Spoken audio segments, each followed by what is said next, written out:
Планировать совместный отпуск всегда сложно, и проверка документов – важная часть подготовки. Теперь в свидетельстве о рождении ребенка должна быть специальная печать, подтверждающая российское гражданство. Без этой отметки ребенка не выпустят и не впустят за границу. Майя Васильева уже второй год полетит в отпуск с семьей. Через туроператоров девушку осведомили об изменении закона о гражданстве Российской Федерации, где указывается о дополнительном штампе документа. Сегодня обратилась с заявлением. Сказали, в течение 5 дней сделают. Заполнила заранее. Вот сегодня с утра приехала, узнала, какие документы необходимы. И распечатала у себя на работе, заполнила эти заявления и сдала. За границу мы были в прошлом году. Никаких таких требований не было.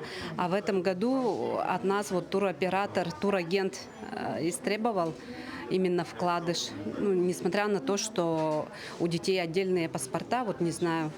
Процедура проставления штампа простая и является бесплатной услугой. Получить ее можно в миграционном отделении МВД. По истечению 5 дней после того, как все заявители сдадут все заявления, в том числе и копию свидетельства о рождении ребенка и копия 2 паспортов родителей, получают такой вкладыш к свидетельству о рождении, где обязательно стоять должна такая печать.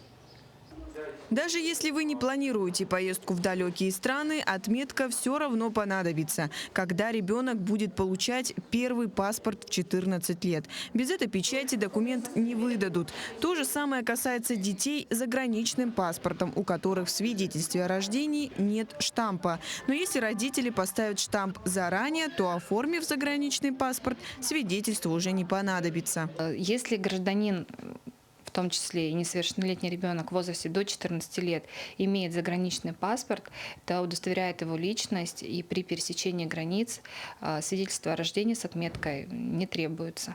Поэтому мы и рекомендуем при оформлении уже заграничного паспорта гражданам прежде всего обратиться за данной отметкой. Поставить отметку на свидетельство о рождении ребенка можно независимо от места рождения и жительства. Дарья Короленкова, Нюрбун Старостин, Якутск.